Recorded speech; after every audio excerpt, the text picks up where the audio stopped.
All right, I'm Brent Leary. He is the cold one, the bold one, John Polarized Lawson. We got it right that time. And we're back. We're watching Amazon, folks. Yes, absolutely interesting week. It's always an interesting week. It's an interesting week, but I mean, it's the end of the quarter. You got the quarterly earnings, so that makes it an interesting week. And it's almost like clockwork. You know what's going to happen when they do their earnings. Typically, revenues are going to be really good. Right? Earnings, maybe not so much. Yeah, profits not. Yeah. And then there's the big sell-off after the big run. Always. It's like, and I think, although, you know what, I've heard, and I'm not a numbers guy with this per se, but I've heard that this is the lowest loss after earnings call that they've had in like 6 years. Yeah, maybe people are starting to get hip to what they're doing. Right, I think. right, and just staying in for the ride. Yeah, and here's the deal for me. I know there was a lot of people that are like really disappointed about the not the revenue numbers, but the earnings numbers. Yeah. And I think they just have to, if they haven't, they're going to have to get used to the fact that what Amazon is doing is going to continue doing probably until they have everybody signed up as a Prime member is continually reinvesting in building up services, building up this ecosystem that they have, because if they're able to get people into that ecosystem, it's kind of hard to get out of the ecosystem. You're going to spend more money. And so that's why, if they're getting all this great revenue, what they're going to do is use that revenue to do something reinvest else. It back in to better customer experiences, more kind of inclusive experiences throughout their ecosystem. Because until they get as many people as they can into it, they're going to continue kind of doing the same kind of process. More money on distribution, more money on content, more money on these devices. Why change it if it's working? Well, that's the thing. A lot of people are a lot of, I guess, the financial analyst types who are looking to try to invest in, and a lot of them are short-term investments. Right, they're just trying to make the quick buck. Yeah, whereas, I mean, right from the very beginning, Amazon told you what their whole game plan is. It's about customer obsessiveness, and the way that they kind of illustrate that is always reinvesting into things that are going to make their customers happy.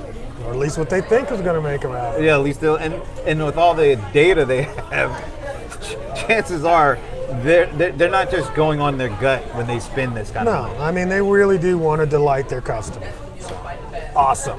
Yeah, which I guess is a little out of the ordinary for financial analysts to consider. I think it's just against their investing mode. Well, I think they look at it like you raise capital, you invest that capital, and then you want to see that return on capital within a certain period of time. Right. You want to see less spending. You don't want to see it going on for 20 years. Right. But see, you don't get 100 million people on Amazon Prime by just spending once up front and then waiting for them all to jump on. Right. Yeah. And I think that's the thing that you got to give it credit to Bezos, is that focus on customer obsessiveness means understanding the customer is not going to be the same the first time they buy from you as the next time they buy from you. So, you just brought up something that made me think. So I always do that. So Amazon is a technology company. Which they said right out of the gate. Right out of the gate. Yeah. But here's the thing. There's a difference a little bit between old school technology companies, because you could invest in a Microsoft, IBM, and get those normal, life cycles of earnings. And then you look at those kind of companies today, and they don't feel as nimble as an Amazon does, or as relevant, at least to the customer experience, as Amazon does. I mean, you think about it. Amazon came along at the perfect time. The beginning of the internet. Yeah. So they didn't have a lot of investments in that traditional technology stack, that technology architecture. Right. They didn't have the legacy system. So they didn't have a lot of legacy systems that they had to overcome. Right. So which is that makes a huge difference.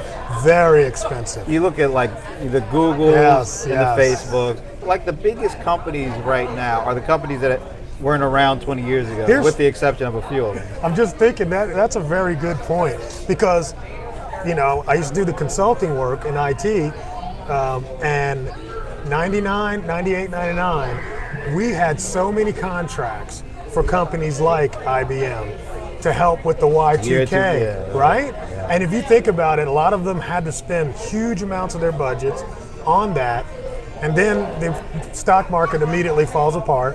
And if you think about it, that's when Amazon really flew way high in the early 2000s, because they had money and capital when everybody. Well, think about it though. Yeah. A lot of those companies, when they were focused on those Y2K projects, they weren't focused on how to make better customer experiences. No, they weren't. Exactly. They were just focused on how do we make sure these systems keep working. Right. So Amazon's focus was on customer experience building. Their focus was on let's make sure these systems work. They were in oh crap mode. So, I mean, it's kind of difficult to compare them from that perspective. No. But we're now 20 years into this. Right. And financial analysts are 20 years into looking at this stuff too. And I saw on Seeking Amazon, I just love that site because there's a lot of good stuff that comes out. I can't remember the guy who wrote it, but he made the same argument that I've been making for years, is that there's, you look at the earnings per share, but there should be another kind of metric you look at to see, is the earnings per share being driven down for good reasons or for not good reasons. And his idea, and I totally agree with this, is Amazon drives their earnings per share down for a very good reason, which is continuously perfecting the customer experience. And when you invest in that, what happens, for Amazon at least, right? You get more people into Prime, you get higher conversions into Prime, you get more people re-upping for Prime, and that basically just extends and deepens the customer relationship. We'll see. Let's face it. Yeah. Prime is started in 2005. We're in 2017. 2005, I believe. I signed up in 2006. Really? I think it started in 2005. No. We'll figure it out. We'll have to check that out. I'm pretty sure it's 2005. But 2005, 2006. Anyway. You're talking about, no. That's what, see, the reason you're saying nah is because now they're about closing in on 100 million. No, that's not why. I mean, I just remember we did beta testing for the third-party systems in 2006. Before, they didn't even have an FBA back then in 2005. Well, yeah, remember, this was like... What would you get for Prime for 2005? You got 2-day free shipping. No, he's wrong, people. All right, you're going to be so embarrassed when you look at this. I can't believe because it did start in 2005. I can't believe I've had it since 2006. Because the thing is, the reason why I'm thinking that is because I remember when they introduced free shipping over $25. That was in the early 2000s. Okay. So you could have Prime at that point? 2005 is mid-2000. Right, that's what I'm saying. You that's said when it started in the early 2000s. Well, okay. Either or, but I'd like to check that date. I'm gonna put the coffee on it. The coffee? Yeah. Because I don't drink coffee, so right, that exactly. doesn't do me So any good. I win. But anyway, so it'll be interesting. They're closing in on 100 million. 100, well, close. We'll never know the exact number, but they're closing in. They're closing in on it. So last I heard it was like 85. Well, 85, but that was like June numbers. Yeah. And that was before Prime Day.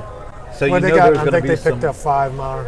Yeah, so I'm going to say by the end of 2017, they're going to have a knocking on the door. Yeah, definitely for the holiday season. It's going to hit it. So that shows a level of success. Yeah. If you're able to get that many people into a program. Yeah. Matter of fact, here's the thing, guys. Here's what I want you to do. Here's a challenge for you. I want you to ask Alexa, because I can't ask her right now because we don't have one here. Ask Alexa when Prime started, and see if she can answer you. And then ask Google when Amazon Prime started. Google might come. So see which one comes up with the right answer. That's pretty funny. But anyway, so anyway, the whole idea is whatever investments they've made over the years has led to them getting close to 100 million people in that program. And we all know when you're a Prime member versus a non-Prime member, you spend anywhere from 2 to 3 to 4 times the amount every year. Right. And the Prime member is a higher income member than a regular. They shop in more categories. Right? They shop in higher categories. Yep. They spend more money per item. So it all makes sense. So that's part of their customer acquisition. Yep. So when you see them, when you take your money and you invest it in better experience, more customer acquisition, earnings per share might suffer. Yeah. But you make it up because you have the customer around longer, they spend more, and they are in your ecosystem for a longer amount of time. Brilliant.